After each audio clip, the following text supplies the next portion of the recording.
What's the problem?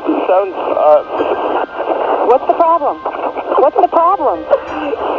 Someone killed my parents. Pardon me? Someone killed my parents. What? Hiya, welcome back to another episode of YouTube and Chills. Nama aku Yufi dan hari ini aku mau ceritain kisah yang sangat populer. Saking populernya sampai hari ini ada 7 dokumenter dan 4 film yang meliput tentang kasus ini. Penasaran kasusnya seperti apa dan apa sih yang dilakukan oleh abang beradik Menendez ini? Make sure to keep on watching.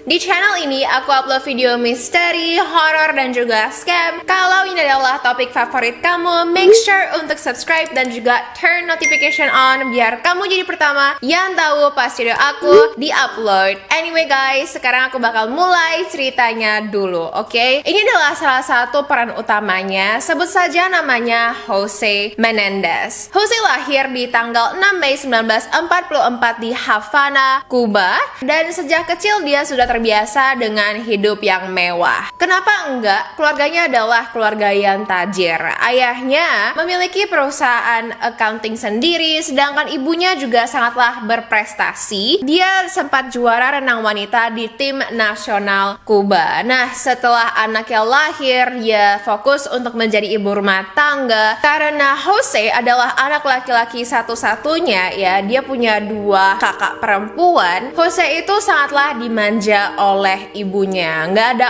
orang yang boleh marahin dia, ayahnya tidak boleh disiplinin dia. Jadi sejak kecil Jose itu sudah diperlakukan layaknya raja. Sampai-sampai gurunya aja nggak boleh marahin dia. Sejak kecil Jose dipuji oleh ibunya karena perilakunya yang macho, agresif, sangat cowok banget. Tapi nggak semua orang suka dengan itu. Tidak mengejutkan kalau tetangga Jose menganggap Jose sebagai seorang monster maupun tukang bully. Nah, ketika Jose berusia 16 tahun, terjadi revolusi komunis di Kuba, di mana mau nggak mau keluarganya harus pindah dari Kuba ke Amerika. Setelah Jose lulus SMA, dia diterima dengan beasiswa jurusan olahraga di Southern Illinois University, di mana di sanalah dia bertemu dengan calon istrinya yang bernama Louise Kitty Anderson. Louise ini adalah cewek yang populer di sekolahnya ya, dan dia punya cita-cita ingin sekali menjadi aktris. Gak lama setelah mereka bertemu, mereka mulai pacaran. Dan meskipun orang tua mereka tidak setuju dengan hubungan mereka, satu, karena Kitty ini dia datang dari keluarga yang broken home ya, orang tuanya cerai. Jadi ayah dan juga ibu Jose itu nggak suka dengan itu, kayak aduh, background keluarganya itu nggak sempurna gitu kan. Sedangkan orang tua Kitty nggak setuju hubungannya dengan Jose simply because Jose adalah seorang imigran dari Kuba. Tapi meskipun begitu mereka tidak peduli, mereka memutuskan untuk elope ya, nikah tamasya, sekalian juga pindah ke New York. Saat mereka menikah, Jose baru berusia 18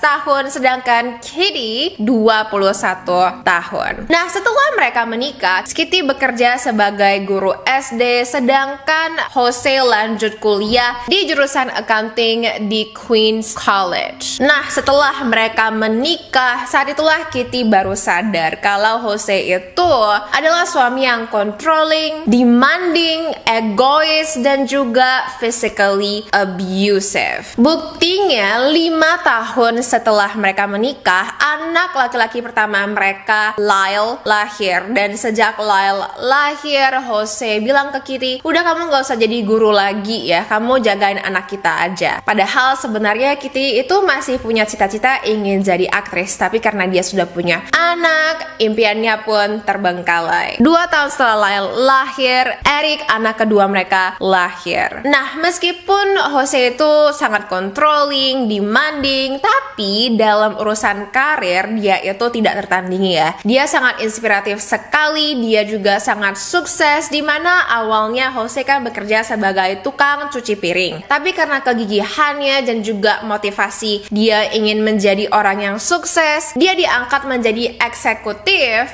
di sebuah studio musik yang bernama Paramount Studio. Nah, bagaimana sih caranya seorang Jose bisa sukses? Jadi, dia tuh punya filosofi di mana dia anggap kalau harta dan status adalah dua hal terpenting di hidup. Dan apapun caranya, gimana pun caranya, kamu harus bisa dapetin dua hal itu. Jadi, wajar ketika kedua anak laki-lakinya lahir, dia mulai mengajarkan mereka dua filosofi itu gitu loh. Dan juga mungkin karena mereka adalah anak laki-laki ya, Jose itu anggap kalau Lyle dan juga Eric adalah extension dari dirinya. Ini adalah bagian dari dirinya dan mereka itu represent Jose, yang artinya mereka harus bisa sukses juga. Jadi kamu bisa bayangin kan, dari kecil aja pasti Jose punya ekspektasi yang tinggi sekali terhadap kedua anak laki-lakinya. Nah, ingat nggak, Jose itu kan dia masuk ke universitas berkat beasiswa olahraga, yang artinya Jose itu sangatlah atletik. Jadi dia demand hal yang sama terhadap Lyle dan juga Eric. Dia nggak minta anaknya itu pinter dalam akademik, yang penting mereka pinter dalam urusan olahraga. Setiap harinya ketika mereka pulang dengan PR, mereka langsung kasih PR mereka untuk dikerjakan oleh Kitty, ibu mereka. Sejak kecil mereka juga sudah dimanjain ya, apapun yang mereka mau dibeliin, apapun budgetnya, berapapun harganya, Jose nggak peduli karena kan mereka itu tajir ya. Dan juga Jose punya prinsip yang sedikit berbeda dari prinsip orang tua biasanya. Jadi apapun yang kedua anaknya mau, dia beliin aja. Yang penting olahraga kalian bagus, yang penting kalian jago olahraga. Tapi nggak sampai sana saja kontrol Jose. Jose juga mengkontrol bagaimana cara mereka berpakaian ya, harus rapi, harus kelihatan berkelas. Dan si Jose juga menentukan teman dan juga pacar anak-anaknya. Jadi ya, misalnya teman-teman kamu itu harus yang berkaliber seperti ini ya, yang bapaknya itu usaha ini ya, pacar kamu itu harus bentuknya itu seperti ini, dari keluarga yang seperti ini, dan sebagainya. So far, so good. Oke, saat Lyle beranjak dewasa, pada saat itu dia sudah duduk di bangku SMA, Jose sangat ingin sekali anaknya itu bisa masuk ke Ivy League ya, seperti Harvard, Princeton, terutama Princeton. Princeton itu 11-12 lah ya sama Harvard. Jadi ayahnya itu sangat ingin dia masuk ke sekolah yang bagus supaya bisa bertemu dengan orang yang juga bagus gitu ya. Cuman kan masalahnya si Lyle ini dia nggak pinter secara akademik. Gimana dong cara masuknya? Nah, karena ayahnya adalah orang yang tajir dan juga well connected, si Jose tinggal mendonasikan $50,000 kepada Princeton dan secara instan anaknya langsung masuk ke sana. Jadi si Lyle dijadwalkan untuk masuk ke Princeton untuk tahun ajaran 1987 dan pada saat itu mereka tinggal di Calabasas ya, di rumah besar di daerah dimana sekarang Kim Kardashian tinggal. Jadi kamu tahu kalau itu adalah memang wilayah yang elit. Tahun itu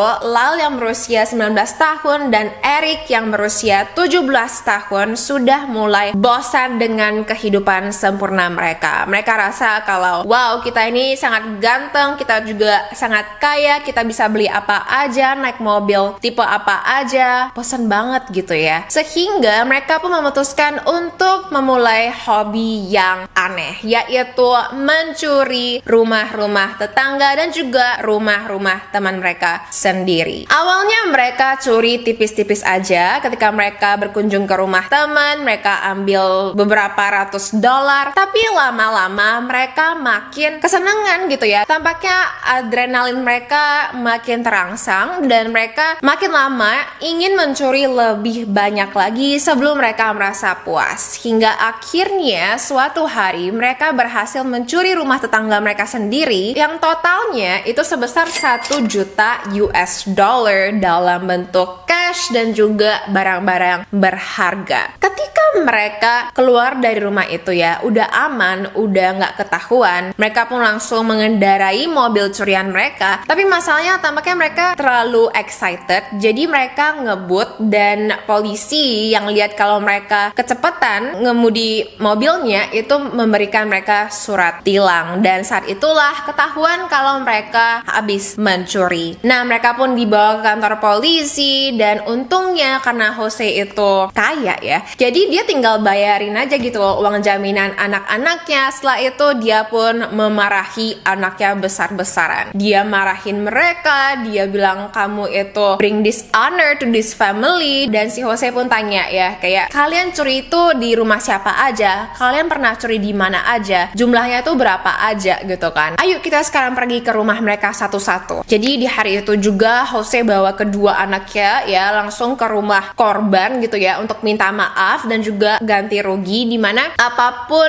nominal yang disebutkan oleh korban, si Jose langsung tulis di buku ceknya dan kasih kepada korban. Dia juga ikutan minta maaf kepada korban-korban yang barangnya dicuri oleh Eric dan Lyle. Nah, setelah kejadian ini, Jose merasa malu sekali dan dia memutuskan untuk pindah ke Beverly Hills, dimana di sana dia membeli rumah besar ya, stylenya itu kayak style Spanyol gitu, dengan harga 5 juta US dollar. Ini di tahun 1988, dan FYI rumah yang dia beli itu adalah rumah bekas Michael Jackson. Jadi beneran ini adalah rumah yang elit banget, and it goes to show gitu loh kalau memang Jose itu adalah orang yang sangat sukses sekali dalam karirnya. Nah, karena mereka ketangkap basah ya, jadi mau nggak mau mereka itu harus diadili. Cuman si Eric baik gitu loh, dia bilang kepada abangnya, udah aku aja yang ngaku bersalah, aku aja yang bilang kalau I'm the one yang mencuri gitu loh, karena kan kamu udah mau masuk ke Princeton ya bang, jadi mendingan kamu ke Princeton aja, aku aja gitu yang dihukum. Nah, si Eric pun baik, si Lyle pun oke-oke aja kan. Ya udah, ketika si Eric diadili, untungnya hakim memutuskan untuk tidak memenjarakan dia, cuman dia harus ikut counseling dengan seorang psikiater yang bernama Jerome Ozel. Nah, oke dong ya, berarti dia cuma harus pergi ke terapisnya si Jerome ini, ngomongin tentang masalahnya, ngomongin tentang kenapa sih dia harus mencuri dan sebagainya, and it's done gitu loh. Tapi ada satu hal, sebelum aku lanjutin ceritanya, aku mau bawa kamu ke Derma Express. Satu hal yang aku notice straight away dari Derma Express ya, yang membedakan dia dari klinik-klinik kecantikan lain itu adalah harganya yang terjangkau sayang. Ada banyak sekali jenis treatmentnya. Nah, sambil nunggu giliran aku konsul ke dermatologisnya, aku mainin dulu capit-capit berhadiah di Derma Express ya, dan kalah dong as usual. Nah, ketika di ruang konsul, dokternya rekomen aku untuk treatment package Clear and Glow dan juga Meso Type, dan treatment pun dimulai. Oke, dimulai dulu dengan Clear and Glow. Itu adalah satu paket gitu yang terdiri dari Meso Acne, Meso Glow, Acne Laser, dan Oxygen Hydrating Therapy. Nah, kali ini ada treatment si Meso Acne dan juga Meso Type itu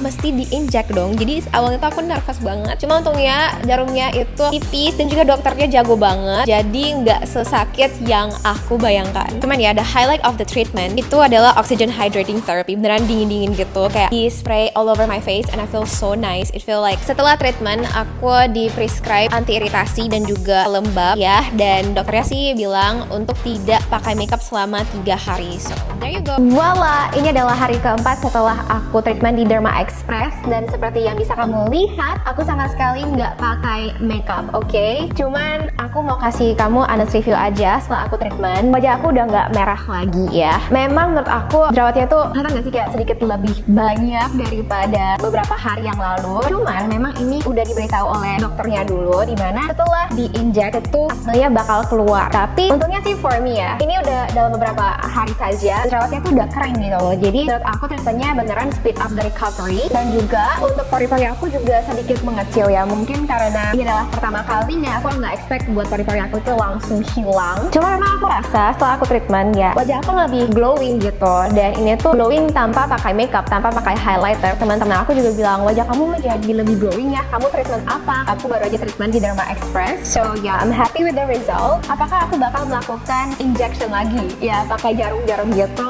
Honestly, I don't know. Kalau misalnya kamu penasaran apakah aku bakal inject lagi wajah aku, make sure untuk stay tune di video-video selanjutnya karena aku bakal kembali ke Derma Express. Dan buat kamu yang punya masalah kulit yang sama seperti aku, atau kamu punya masalah kulit yang lain yang kamu pingin tackle, aku udah leave info social media Derma Express di description box di bawah. Jadi kamu tinggal cek aja lokasi Derma Express yang terdekat di rumah kamu. Oke, sekarang aku bakal lanjutin cerita hari ini. Ayahnya si Jose ini kan sangatlah controlling ya. Jadi ayahnya itu mau semua percakapan antara Eric dengan Jerome itu mesti direcord, dan si Eric tahu kalau memang ini tuh harus direcord, dan dia juga oke-oke aja. Lagi pula dia nggak bisa buat apa-apa karena dia masih bergantung dengan ayahnya. Nah, bagaimana dengan Lyle? Apakah dia move on dan become a better person setelah dia kepergok mencuri? Tampaknya enggak, karena beberapa bulan setelah dia masuk ke Princeton dia kena scores ya. Jadi dia nggak bisa ke sekolah selama beberapa hari karena alasan plagiat. Jadi mungkin dia copy-copy PR temannya or something like that, atau enggak dia copy-copy dari Wikipedia, nobody knows. Tapi yang jelas ini membuat Jose dan juga Kitty merasa gagal gitu ya sebagai orang tua, terutama si Jose gitu. Dia rasa kalau oh my god, anak kita itu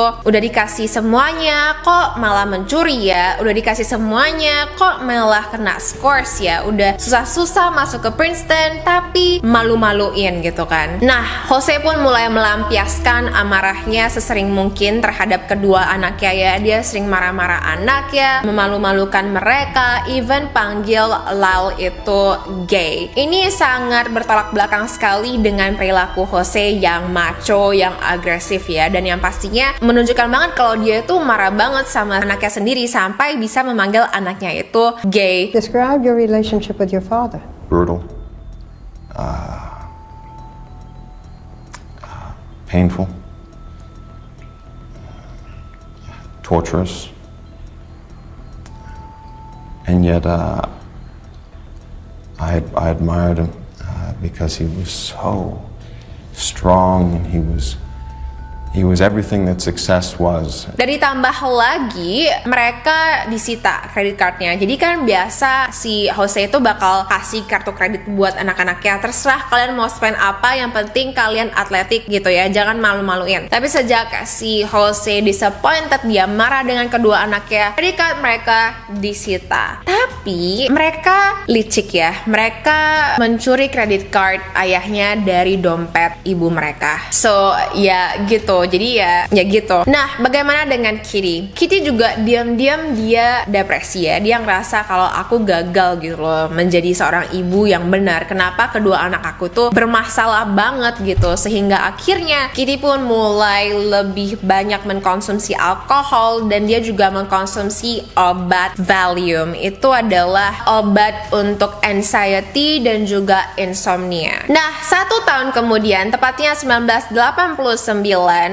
Jose ngomong kepada adiknya kalau aku nggak mau kasih warisanku ke anak-anakku deh, karena mereka tampaknya nggak becus gitu ya. Dan uang Jose itu pada saat itu ada lebih dari 14 juta US dollar. Masalahnya ketika dia ngomongin ini kepada adiknya, ketahuan sama si Eric dan juga si Lyle. Apa yang terjadi dong? What happened gitu kan setelah mereka kedengaran? Well, fast forward tanggal 20 Agustus 1989 jam 12 malam, operator 911 mendapatkan telepon dari seorang laki-laki yang gak lain adalah Lyle. Beverly Hills emergency. Yes, please. What's the problem? What's the problem? What's the problem? Someone killed my parents. Pardon me? Someone killed my parents. What? Who? Are they still there? Yes. The people... No. Were they shot?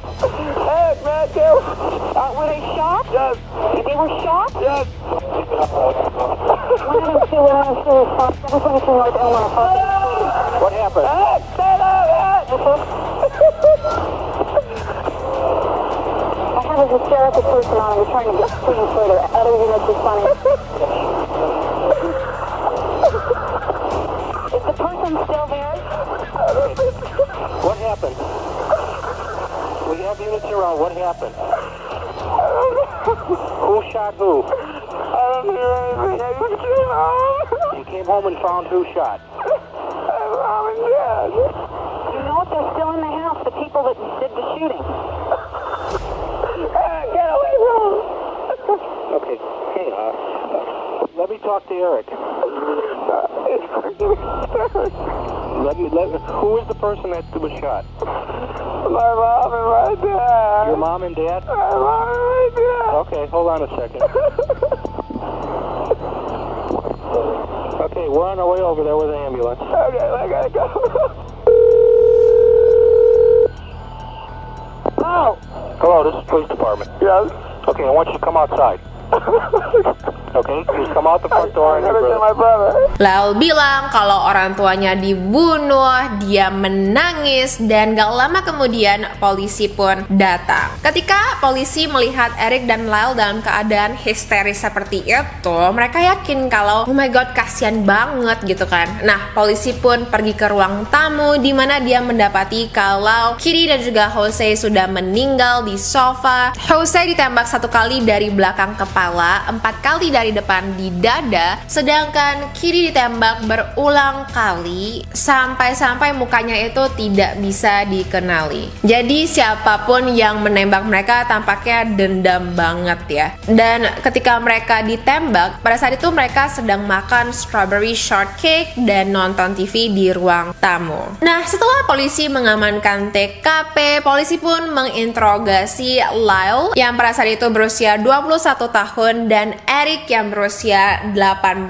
tahun. Apa sih alibi mereka? Mereka itu kemana? Nah, si Lyle dan Eric memiliki alibi yang sama, dimana malam itu mereka sama-sama pergi nonton. Setelah itu mereka pulang. Mereka bilang kalau mereka habis nonton ya, mereka menunjukkan tiket sinema mereka dan memang cocok gitu. Setelah itu mereka pulang ke rumah, dan saat mereka pulang ke rumah mereka udah melihat kalau kedua orang tua mereka itu sudah ditembak. Nah, setelah itu si Lyle pun langsung telepon 911 and police found them. Karena anak-anak ini terlihat sangat emosi banget, sangat sedih banget, polisi sama sekali nggak mencurigai Eric maupun Lyle. Polisi yakin kalau ini pasti adalah pembunuhan berencana yang dilakukan oleh mafia ataupun musuh-musuh si Jose. Di pemakaman, Eric dan Lyle terlihat sangat sedih. Tapi setelah pemakaman selesai, mereka berubah dong 180 derajat. Begitu mereka mendapatkan uang warisan, mereka langsung party, mereka langsung berfoya-foya, mereka beli Rolex, invest di bisnis baru, beli mobil, liburan, happy banget ya. Dan saking happy-nya ya, saking enjoy-nya, mereka menghabiskan uang 1 juta US dollar dalam kurun waktu 6 bulan. Aneh banget gitu loh. Jelas-jelas kedua orang tua mereka baru saja meninggal, kok mereka happy banget. Ditambah lagi mereka sangat jarang sekali telepon polisi gitu loh, tanya update, kalian sudah menemukan belum pembunuh orang tua kita? Itu hampir nggak pernah. Nah, melihat kedua hal ini ya, yang dari mereka itu tampaknya nggak peduli dan mereka juga berfoya-foya banget, detektif yang menghandle kasus pembunuhan Jose dan juga Kitty mulai curiga. Detektif pun mulai mencari petunjuk maupun bukti, dan gak lama mereka menemukan kalau 2 hari sebelum Kitty dan juga Jose ditembak, Eric dan Lyle menggunakan KTP palsu untuk membeli 2 pistol. Tapi tampaknya ini bukanlah bukti yang cukup kuat hingga ya beberapa minggu kemudian ada seorang perempuan yang mengaku kalau dia punya bukti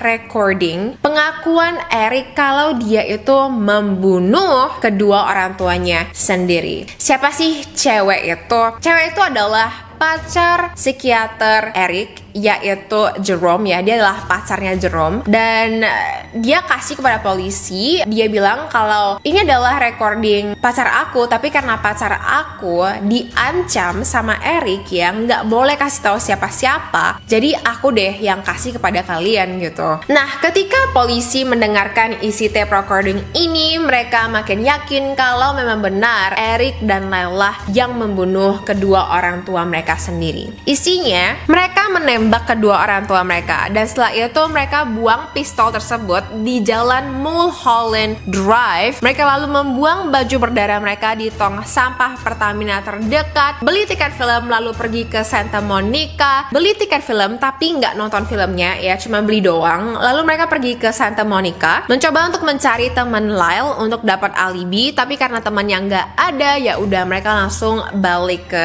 rumah. Jadi muter-muter aja gitu loh, kayak udah nembak, muter-muter ya ke beberapa tempat, abis itu balik lagi pura-pura terkejut lalu telepon 911. Ditambah lagi di dalam tape recording itu, Eric mengatakan hal yang bikin merinding ya. Dia bilang kepada Jerome, dia bilang, kita membunuh secara sempurna, ayah kita pasti bangga. Nah, udah cukup dong bukti-bukti yang dikumpulkan oleh polisi, sehingga pada tanggal 8 Maret 1990 Lyle ditangkap, dan beberapa hari kemudian Eric juga ditangkap. Tanggal 20 Juli 1993 pengadilan dimulai. Di sana mereka mengaku kalau alasan mereka membunuh itu bukan hanya alasan karena uang saja, melainkan mereka muak dengan perilaku ayah mereka yang sebenarnya sexually abusive. Jadi menurut Eric dan Lyle, ayah mereka itu suka menyentuh mereka di bagian bawah sana, dan mereka benci sekali kepada ibu mereka karena setiap kali mereka disentuh, ibu mereka tutup sebelah mata gitu loh, kayak pura-pura nggak tahu gitu. And between the ages of 6 and 8,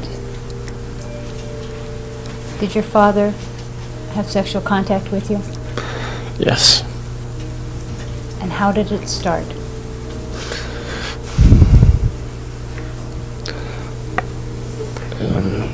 Just started with, after sports practices, he would massage me, and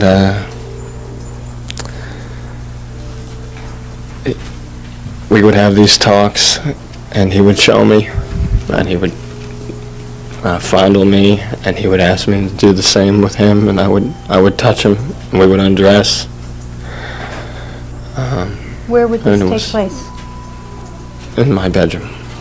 Jadi mereka membunuh bukan hanya karena uang warisan, tapi juga karena mereka adalah korban sexual abuse. Pada saat aku baca tentang pengakuan mereka, jujur aku terkejut ya. Aku rasa kayak ini mah dibuat-buat doang gitu kan. Sampai ternyata adik kandung Kitty, yaitu ibu mereka, mengkonfirmasi hal ini. Jadi dia bilang kalau dia ingat ketika Lyle baru berusia 8 tahun, Lyle bilang ke dia gitu loh ya, tante si Lyle gitu kayak, tante boleh nggak aku pegang bawah kamu gitu. Nah, ketika tantenya terkejut kayak what's going on gitu kan, kayak kok kamu bisa request seperti itu, si Lyle bilang kalau iya, aku sama ayah aku sering sekali pegang-pegangan di bagian sana gitu. Baru aja tantenya mau korek lebih dalam ya, kan dia terkejut banget ya, like what's going on gitu kan. Si Kitty udah masuk ke dalam kamar dan langsung menarik Lyle keluar. Setelah itu dia kembali ke ruangan dimana dia mohon-mohon kepada adiknya. Dia bilang untuk diam-diam aja karena kalau misalnya ini dibocorkan, ini bisa merusak pernikahannya dengan si Jose. I know right? Like how sick is this? Like how sick is this? Ditambah lagi si Eric dan juga Lyle mengaku kalau setiap kali ayahnya membawa mereka berdua ke kamar untuk disentuh, ibunya itu bakal nungguin di ruang tamu sambil nonton TV, dan suara TV-nya itu bakal dikencengin supaya si Kitty tuh nggak denger. Setelah aku baca pengakuan dari tante mereka ya, it makes sense juga gitu kenapa pada saat Kitty ditemukan mukanya itu sampai nggak bisa dikenalin, kayak kenapa Kenapa kalau memang dia sama sekali nggak bersalah, kenapa anaknya tuh kayak benci banget loh sampai tembak dia tuh berulang kali gitu. So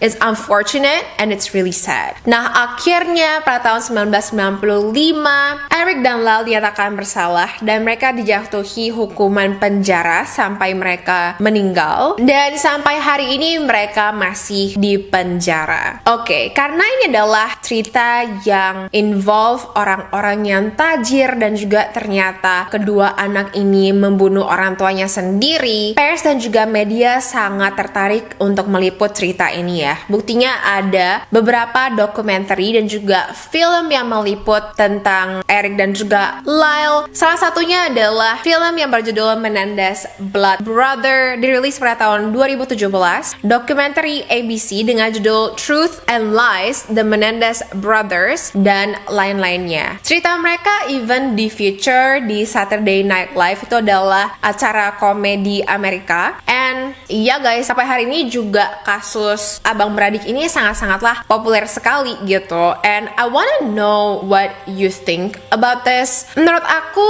gak ada sih yang bisa kita pelajari dari sini, karena oke, mungkin ada orang yang bilang kalau parenting style Jose itu salah, harusnya dia mendidik anaknya lebih baik lagi. First of all, karena aku belum jadi orang tua, jadi aku juga gak bisa bilang parenting style mana yang benar, parenting style mana yang salah. I'm sure kayak banyak juga ya keluarga-keluarga, banyak juga anak-anak yang dibesarkan dengan value yang sama, misalnya kayak kalian tuh harus mengejar harta dan juga status, and gak semua dari mereka turns out to be murderer gitu loh, turns out to murder their own parents gitu. Jadi I cannot say that ini adalah salah Jose juga, but I want to know what you think. Still ya, for me personally, no matter what someone do, salah aja gitu loh. Kalau misalnya kamu membunuh mereka, itu otomatis kamu pasti udah salah gitu. But yeah, let me know about your thoughts in the comment down below. I hope you enjoyed this video. I think this story is so interesting.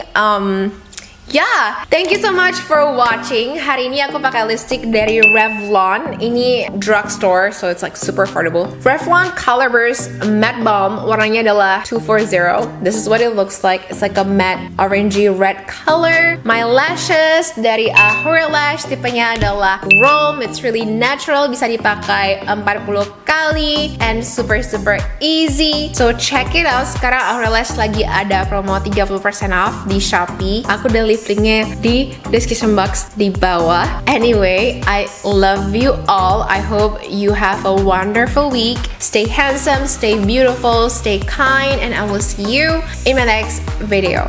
Bye!